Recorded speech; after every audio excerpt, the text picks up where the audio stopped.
This is a 2024 Mustang Dark Horse, and this is a 2017 Shelby GT350, and they both cost around $65,000. And I have $65,000 to spend today, but honestly, these just look like Mustangs. Well, we're gonna get into why they're not. I've owned 23 more Mustangs than most people, and this is just a red Mustang. It's not just a red Mustang. I'll explain why. So we all know the Shelby Mustangs out there. They're supposed to be the high-performance versions of the Mustangs out there. So let's talk about what Ford and Shelby did for the GT350. Most Mustangs out there will use something we call the Coyote V8. It's a 5-liter naturally aspirated V8, and this is naturally aspirated, but this isn't a Coyote. This is the Voodoo V8.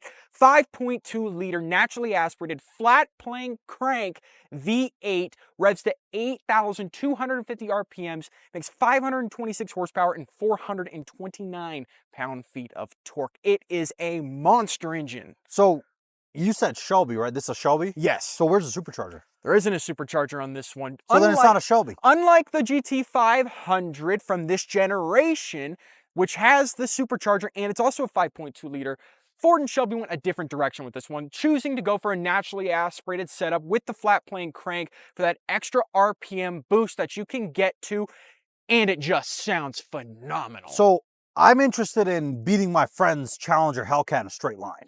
And you have $65,000. This will do that. The only difference is this has a 6-speed manual, uses the Tremec TR3160, a 6-speed manual, which was the only option for this car. Now, if you're looking for an automatic, maybe we should talk about the Dark Horse. Okay.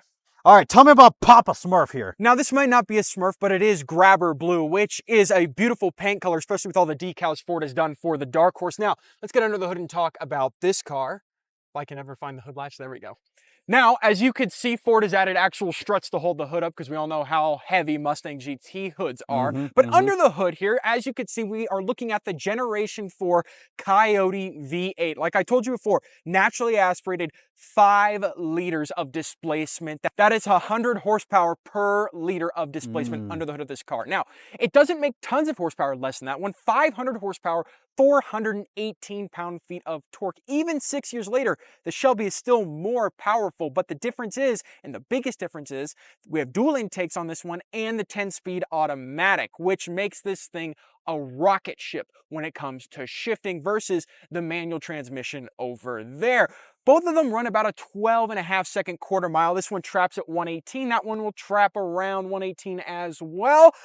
But this one's getting off the line faster. So if you're doing digs with your Scat Pack friend, this is the one you want. Okay. Now, is this carbon fiber? We'll call it carbon fiber. Okay. I do like the setup though. These dual intakes look beautiful. Yeah, no, they're beautiful compared to the Gen 3 Coyotes. Of course, that was a great engine, but the Generation 4 is beautiful. Now, on the Dark Horse, of course, you have stiffened suspension components, the K-brace across the top, and you have upgraded Ford Performance strut towers that hold on to those wheels and the suspension. It's a great setup they have going on for the Dark Horse. I've seen GT500s of these ones. So is the Dark Horse, would you say, in your opinion, I guess the GT350 of this generation of the Mustang? No, so before we had something called the Mach 1, and before that we had the Mustang Bullet. All used the 5-liter V8. The only difference is they were basically a more powerful version, even more powerful than the Mustang GT Performance, which is just a performance package on top of the normal GT. So today's Shelby, of course, we have the GT500. That is basically today's version of the GT350, but this isn't a replacement for the GT350. It sits right under it as the next level against the Mustang GT. Gotcha. Those are some wide tires in the back. Absolutely. These are 315 with Michelin Pilot Sport 4S tires, which means they have the perfect grip. And the GT350 is meant for track use. You're not going to get the best straight line performance out of a Mustang in this car, but for the track purposes, this thing's a monster. You also have 305s up front with these 20-inch rims and these Brembo brakes, 15.5-inch rotors up front, 15 in the rear, and they are drilled for that additional cooling. And if we talk about the entire look of this car, I think it's more aggressive looking than the Dark Horse is, and it's a timeless design Ford and Shelby gave to this car. It's beautiful. Now, my friend and I with the Dodge, he likes to, go on the track a lot. Do you think I could outperform him with this Mustang? Well, with the fact that this has improved suspension components to make it stiffer and more track capable compared to a normal Mustang, or even, of course, a boat like a Scat Pack, this is going to destroy your friend's scat pack on the track. Okay, good, good. Now, onto the side of the Dark Horse. What do you want to know? So, you know, that one looks very impressive. Big brakes and everything. Yeah. Is this one a good track car too, or? It's good. Let's talk about it compared to a normal Mustang GT, since it's the step up from that. Of Right. course, you have improved suspension components up front, and this one even comes standard with Magna-Ride suspension, unlike the normal Mustang GT. Right. The problem is this, compared to the GT350 sitting back there, your tires just aren't as wide. You have 275s in the rear, 255s up front. A standard GT gets 255s all the way around, but as for grip and performance, it's not going to be as good as the GT350. On top of that, Ford thinks it is a smart idea to put Pirelli P0s. They used to do Michelin Pilot Sport 4Ss on the performance models of the Mustang GT.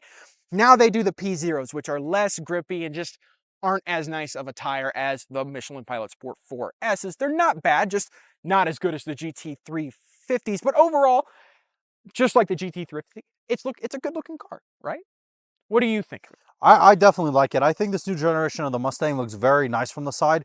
They very much made it more modern, and I think they kind of brought it into the new world. I do like the Dark Horse badge a lot on the side, and I kind of wish the wheels were a little bit bigger, but Yeah, 19. Yeah, these are 19. Yeah, but I do like the fact that it's got the big brake setup, and then of course all you needed really to do is change. Now the they're tires. not drilled brakes, but they're very similar sized, a tiny bit smaller. We're talking about 2/10 of an inch smaller up front. So I believe they're 15.3-inch brakes up front. So nothing too tiny, but they are Brembos, of course, which makes them just as nice and high quality as the ones on the GT350. Right, right. You've been talking a lot about the exhaust of these cars. What does this thing sound like? Let's take a listen to it.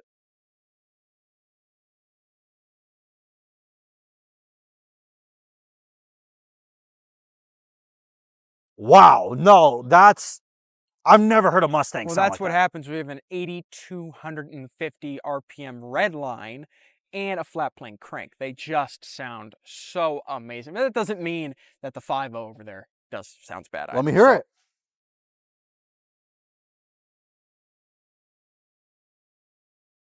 Okay, honestly, compared to the last generation S550, this sounds a lot louder. And this is stock exhaust, right? It is stock. That's crazy. It sounds really good for a stock car. 100%. Now, on the rear end of this, of course, you have the Shelby badge, and then you have the Dark Horse badge. They removed all the GT badges from this car, especially because this is a GT350, not a normal Mustang GT.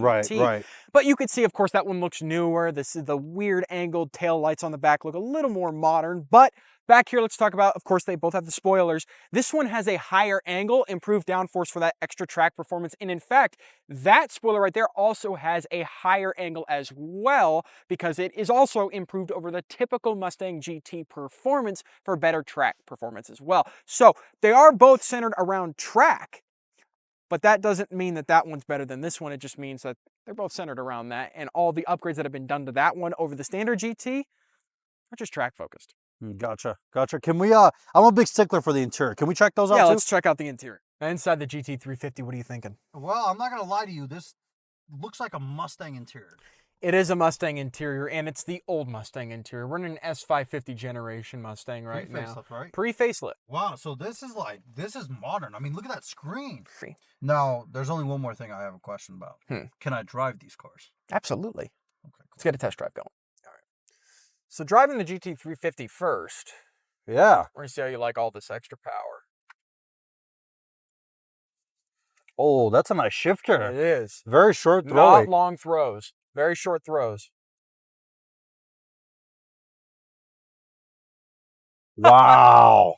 No, that sounds great. I need to work on my rev matching, but I do like it a lot. Now, I do want to see what the other one will do. So can we try that one out too? Yeah, we could try the 5.0 out. Okay. All right, inside of the S650 Dark Horse now. Wow. What are the power figures again? You said 500 horsepower? 500 horsepower, 418 pound-feet of torque. Now, they've also... It's the same chassis as the last generation. Right. The driving experience isn't going to be too different. The steering, in my opinion, has been tightened up a little bit, so it feels a little more connected than it did last time. Oh my God. Wow. No, it is. And the front suspension is also stiffer for track performance and for better handling. So what would you rather be driving? Out of the two? Yeah. I think the Shelby. Yeah. I think the Shelby. Just I'm the much rather sound drive of it. The sound of it's so good, and that shifter feels great. just the driving aspect of that car feels great. This, to me, this is more daily drivable. That's how I would describe it, because it's quieter, and you can make it quieter, obviously, with these exhaust modes here. You can make it quieter, and it feels a little bit more comfortable. It doesn't feel as stiff as the Shelby does. But I think I'd still much rather have the Shelby, so let's park them up.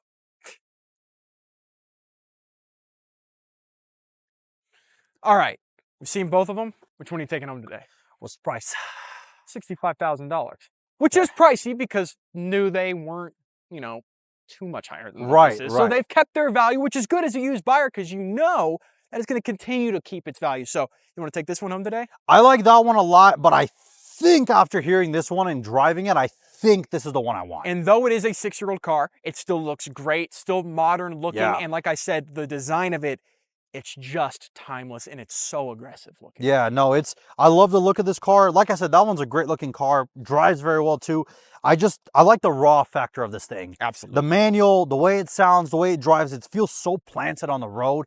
It's just, I think I'm taking this one. Perfect. Well, if you guys like the video, make sure to hit that like button down below. And if you want to see more from us, make sure you subscribe, and I'll see you all in the next video.